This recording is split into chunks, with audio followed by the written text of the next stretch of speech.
Bismillahirrahmanirrahim. Assalamualaikum warahmatullahi wabarakatuh. Alhamdulillah, pada hari yang berbahagia ini, insya-Allah saya akan menerangkan sedikit berkenaan dengan solat di SMK Seri Pagi. Jadi kepada para pelajar tingkatan 1, selamat datang ke SMK Seri Pagi.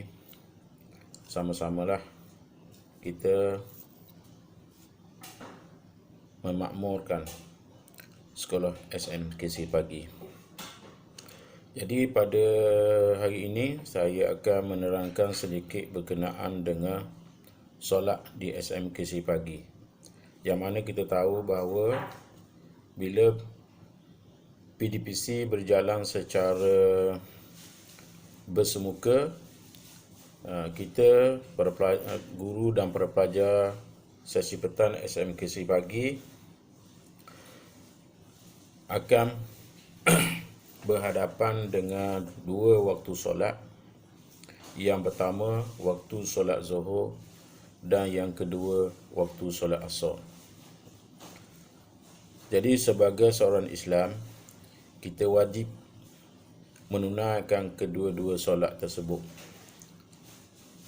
Untuk memudahkan perjalanan solat kita di SMK Seri Pagi, saya bersama-sama dengan rakan-rakan guru telah menetapkan ataupun membuat jadual waktu solat mengikut giliran-giliran yang telah ditetapkan. Jadi saya harap kepada semua pelajar dapat mematuhi jadual yang telah saya dan rakan guru tetapkan tersebut demi kelancaran perjalanan solat kita untuk tidak mengganggu proses pengajaran dan pembelajaran.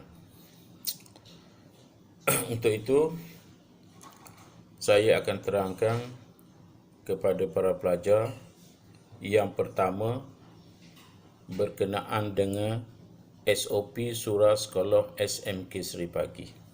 Saya ulang balik, yang pertama berkenaan dengan SOP Surah Sekolah SMK Seri Pagi.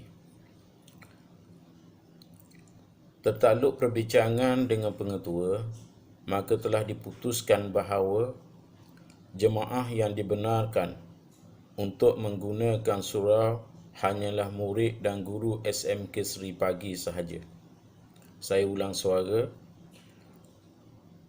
Jemaah yang dibenarkan untuk menggunakan surah hanyalah murid dan guru SMK Seri Pagi sahaja. Selain dari ini, tidak dibenarkan sama sekali. Apa dia SOP yang telah kami tetapkan? Yang pertama, sebelum solat. Jadi saya harap para pelajar tolong ambil perhatian. Sebelum solat ada beberapa perkara. 1.1, setiap murid mesti membawa kelengkapan solat sendiri.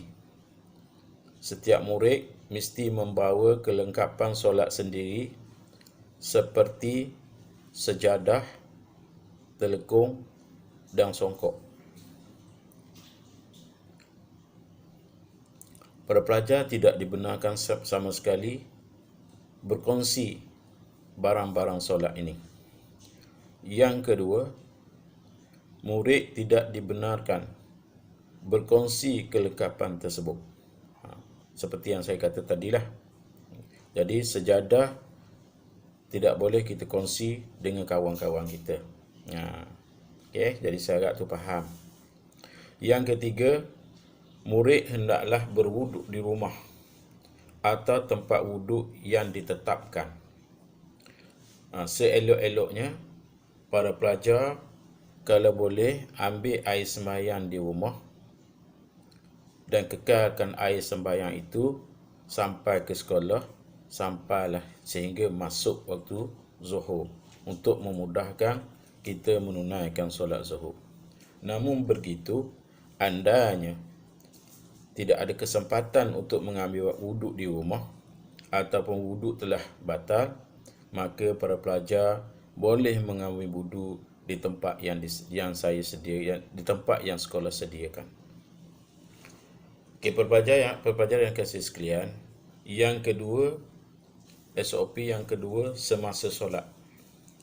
Murid tidak dibenarkan bersentuhan dan bersalaman dengan murid lain. Saya ulang balik, murid tidak dibenarkan bersentuhan dan bersalaman dengan murid lain.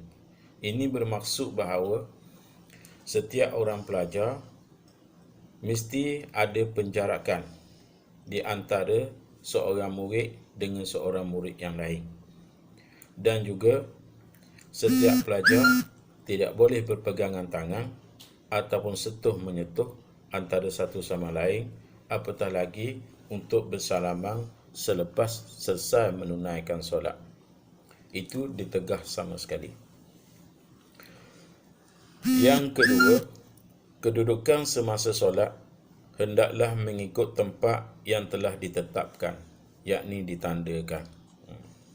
Jadi setiap pelajar semasa sembahyang nanti ataupun solat nanti hendaklah mengikut tanda-tanda kedudukan yang telah pihak sekolah tetapkan. Jangan pandai-pandai ikut rasa hati sendiri untuk duduk di tempat-tempat yang lain. Yang ketiga, PDPR ataupun PDPC seperti tasmek untuk kurikulum bersepadu boleh dilaksanakan dengan mematuhi penjarakan sosial. Maknanya di sini aktiviti-aktiviti selain daripada solat, aktiviti tasmek bacaan ataupun kurikulum boleh dilaksanakan dengan syarat ada penjarakan dan juga dengan syarat ada guru yang memantau ataupun menilai ataupun menjaga para pelajar tersebut. SOP yang ketiga ialah selepas solat. SOP yang ketiga ialah selepas solat. Yang pertama, murid tidak dibenarkan bersentuhan dan bersalaman selepas solat. Maknanya, selesai saja solat, murid atau pelajar ambil saja sejadahnya, terus bangun, terus beredar daripada surau, terus masuk ke kelas.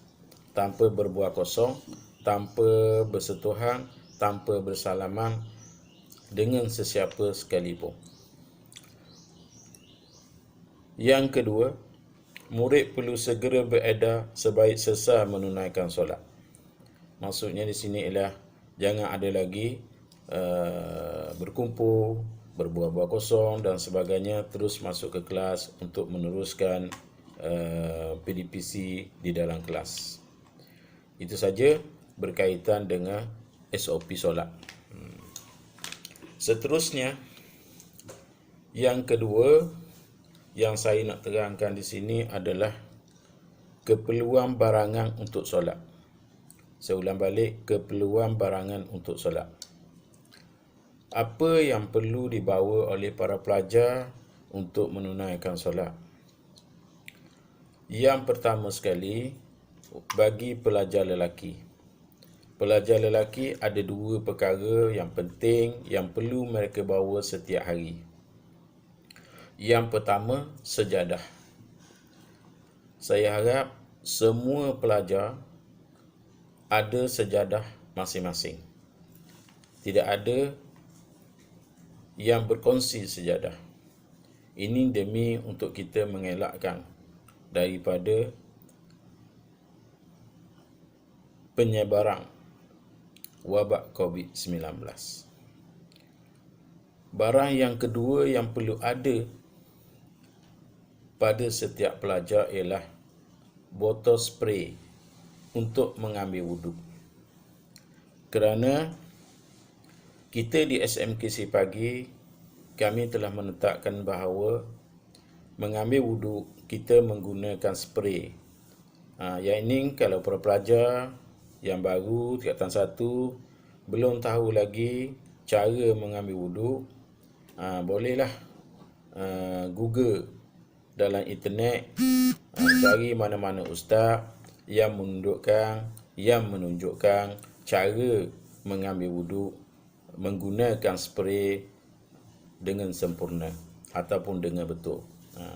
Namun begitu, insya-Allah kalau pelajar tak berkebolehan, insya-Allah bila datang ke SMKC pagi, saya akan membuat demonstrasi ataupun tunjuk cara bagaimana mengambil wuduk dengan spray. Kita mengambil wuduk dengan spray ini kerana mengapa? Kerana kita nak mengelakkan saya ulang balik semula. Kita menggunakan spray ini tidak menggunakan paip wuduk. Mengapa? Kerana kita nak mengelakkan daripada penggunaan paip wuduk yang mana boleh menyebabkan kita dibimbangi, boleh menyebabkan berlakunya penyebaran wabak COVID-19 di mana setiap pelajar akan memegang kepala paip dan sebagainya. Jadi untuk mengelakkan yang demikian, maka kita telah menetapkan bahawa solat mengambil wuduk adalah kita menggunakan spray untuk mengambil wuduk. Jadi pelajar lelaki, barang yang perlu dibawa ialah sejadah, yang kedua botol spray. Jadi tolong saya harap kepada semua pelajar lelaki, tolong ingat barang-barang ini mesti dibawa setiap hari. Jangan ada yang berkongsi sejadah, jangan ada yang berkongsi botol spray dan sebagainya. Kalau boleh, botol spray ini sudah diisi dengan air dari rumah lagi. Tetapi kalau tidak ada kesempatan ataupun tertinggal ataupun terlupa untuk mengisi air di dalam botol spray, pelajar boleh dibenarkan untuk menggunakan paip wuduk untuk mengambil air bagi memenuhi botol spray. Itu untuk pelajar lelaki. Bagi pelajar perempuan, yang pertama sekali, sama seperti pelajar lelaki, mesti ada sejadah. Yang pertama, mesti bawa sejadah. Yang kedua, pelajar perempuan mesti ada telekung. Yang ni pun sama, saya tak nak ada pelajar yang berkongsi telekung. Ini kita bimbang takut berlakunya COVID-19. Merebaknya COVID-19 disebabkan oleh perkongsian barang tadi. Yang ketiga, pelajar perempuan juga wajib membawa botol spray untuk mengambil wuduk. Jadi barang-barang keperluan ini para pelajar wajib dibawa setiap hari. Saya harap para pelajar alert, para pelajar ambil perhatian, para pelajar bertanggungjawab dengan apa yang telah saya bagi tahu ini. Okey, para pelajar yang dikasihi sekalian, memandangkan surau kita masih lagi dalam pembinaan, innovation yang belum selesai. Jadi kita pihak sekolah telah menetapkan bahawa ada 2 tempat untuk kita melaksanakan ibadat solat. Tempat yang pertama, bagi pelajar perempuan, disediakan surau sementara di blok A Aras 2. Di situ pelajar perempuan boleh menunaikan solat, namun begitu kapasitinya tidaklah sebesar seperti surau kita. Jadi pelajar yang akan pergi solat di surau tersebut mengikut jadual seperti mana yang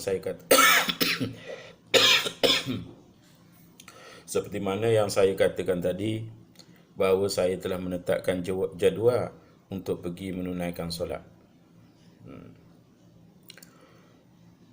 Kapasiti yang kita boleh muati di surau kita hanyalah lebih kurang 80 orang sahaja dalam masa serentak. Jadi saya harap dan kita tidak menunaikan solat secara berjemaah seperti tahun-tahun yang sudah.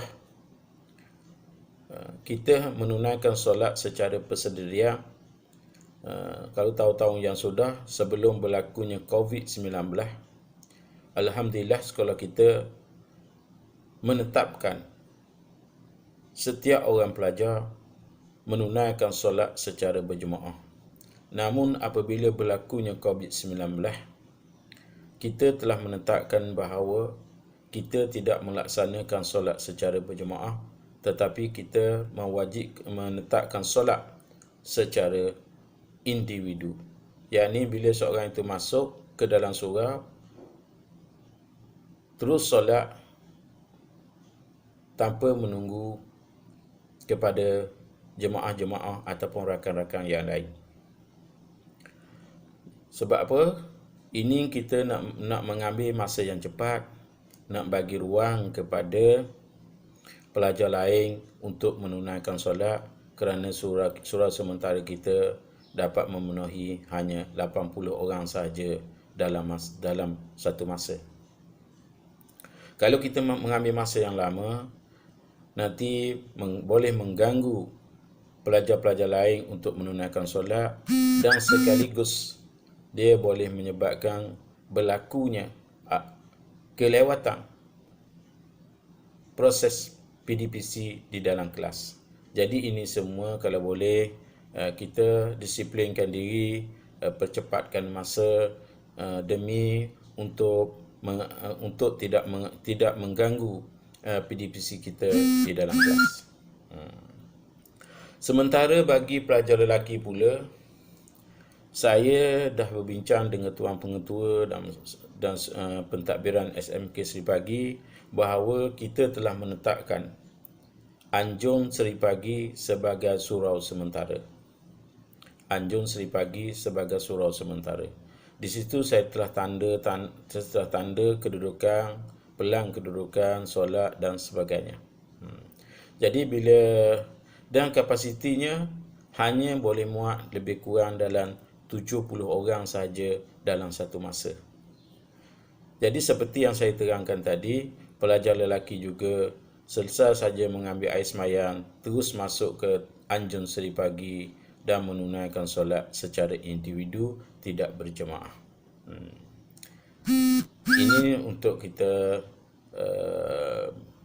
mempercepatkan ataupun menyelesaikan solat kita dengan sempurna, insyaAllah. Itu berkaitan tempat solat.